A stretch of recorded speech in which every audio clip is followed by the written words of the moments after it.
Welcome to EmergeTech 2024 Delhi chapter hosted by CIO News. I am Simran Shiwalkar, a journalist at CIO News, and today we have with us a very esteemed guest, Mr. Golok Kumar Simli.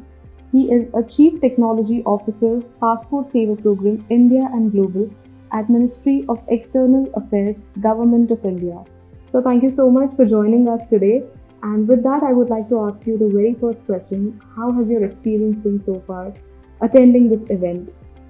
Thank you. Thank you, Simran. I think one of the very good event I'd say, because the best part is kind of a gathering of policymakers, the decision makers from industry, some I think the product manufacturing company I could also see when I was kind of interacting outside. So this is a good mix of kind of a, I will say, decision maker, policy makers like us, and then the product companies, industry at one side. What it does, the best part is, when you gather this kind of a events and listen to the industry, especially, let's say, if you ask me, we understand what industry is thinking about when we talk about, let's say, governance at large, when we talk about economy at large, when we talk about development at large, and what is their thought about developing those solutions, technology, products.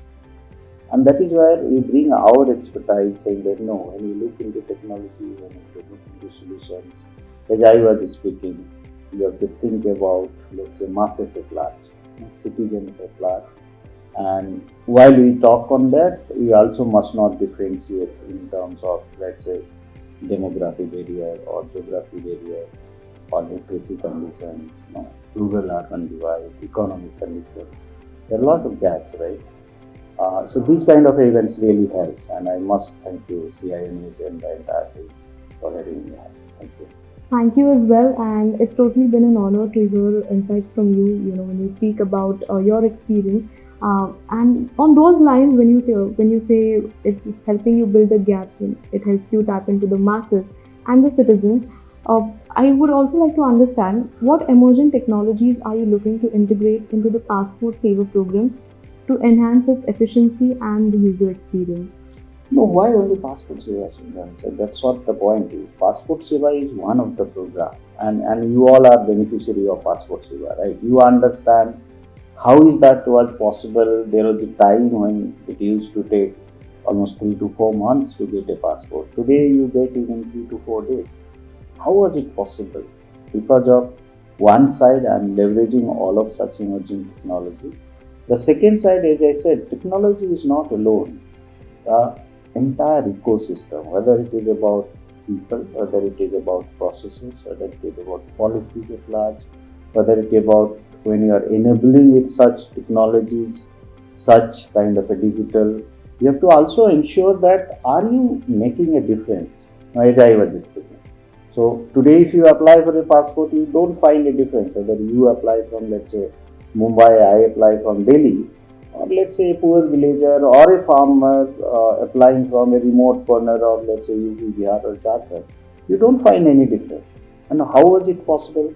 Because of intervention of technology. So whether we talk about AI, whether we talk about cloud, whether we talk about kind of a 5G, all of these I have leveraged, and that's how the possible scenario is today, whatever we are doing, right? So that's how it is. So Passport Seva, if you ask me, Passport Seva is an ecosystem. Passport Seva is not about the technology. Here I have engaged industry, here I have leveraged technology, here I have done capacity building, change management of those government officials who otherwise working on, let's say, physical files, right? Here I have a way of engaging the citizens. Here I have a way of taking the feedback, suggestions, grievance redressal mechanism. So if you have a problem today, simply you can tweet me, right? Why only me? I mean, you can tweet to my secretary, my honorable EM, and I'll respond back. So that's the power of technology, and that's how one should be. Whosoever it is, whether I'm doing passport, someone is doing driving license, someone might be doing agriculture, these services, right? Or let's say some private organization is dealing with some product or solutions. So that's the way one should see technology. That's what we have done. Absolutely, and we all can agree to that. Thank you once again for simplifying this and sharing your insight. On those lines, as you also mentioned, we have AI, we have Internet of Things, emerging trends and technologies coming in this dynamic landscape. There's also a dialogue of, security of sensitive data. I would like to get your views on the same. Now again, if you ask me, the security, it's a buzzword, right? You have to demystify that. And how do you demystify security? Again, you have to understand, which I said 5 Ws during my session here. And the first W is the workload, the business, the job you are doing, the services you are delivering, the product you are developing, the solution you are looking into. So do you really understand your business, which you call workload, right? So the first W is the workload. The second is the workforce. I mean, who is accessing, who is authorizing, right? Who is approving? Who are your users, internal users? Who are your external users? Are they being trained? Are they kind of understand the digital ethics, digital code which you are speaking to them, right? Are the beneficiary kind of understanding the language you want to speak with the beneficiary, right? So that's the workforce. The third W is the workspace.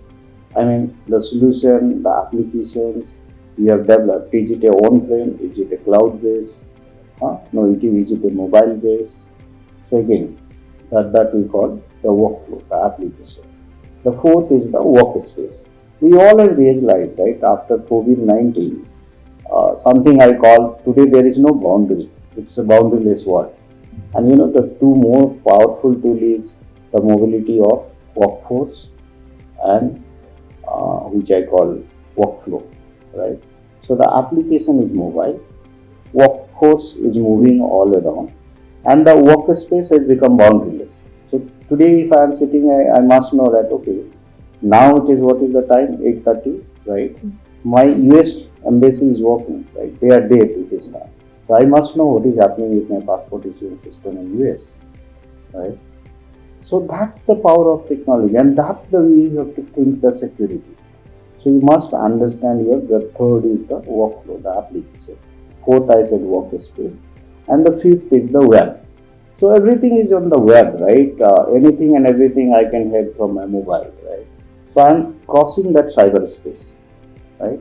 I'm hooking somewhere or here in the internet, right? So if I understand those 5 Ws, then I have to devise my security principle on 4 directions. The first direction is the people. Second is that I call execution model. What kind of model I have adapted? Is it an engagement model, industry engagement model?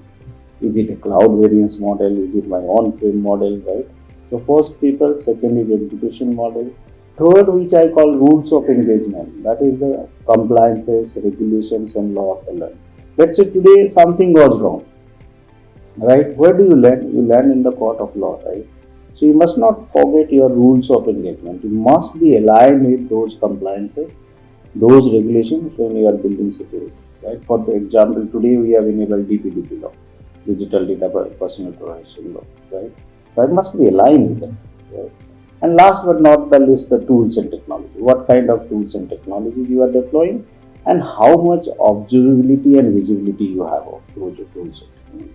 So if you think of a security, if you ask me, you have to, which I call by design, you have to think, right? Not at a later stage.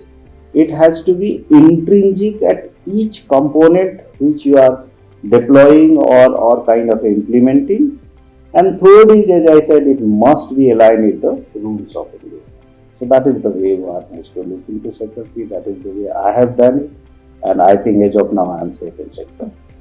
So that's how it is. Right? Great, and thank you once again for providing a comprehensive view about when it comes to data security and the workforce culture as well. So, thank you once again. Lastly, I would like to hear it from you. Any best practices or any key advices that you would like to give out to young and aspiring or leaders who want to make their mark in this space? No, my message to the young minds and especially to the youth of the country is whatever arena you are, right? It's not about IT alone or let's say digital alone. Someone is doing, let's say, agriculture, some are in education sector, some on the automobile sector. Everywhere there is a potential, there is an opportunity. It's up to you how do you harness that opportunity, how do you leverage that opportunity, and how do you create, or I'll say, how do you convert that challenges into opportunities. If you can convert that challenges, that bottleneck into opportunity, you can not only yourself find in a different space, but in the organization or in the division or in the ministry, wherever you are, you can create a difference. And that difference is not alone, but that difference should be, which I said, organization at large. If you see in that angle, I think then you are adding something which is for a bigger cause, which is called for the common mass at large, beneficiary at large.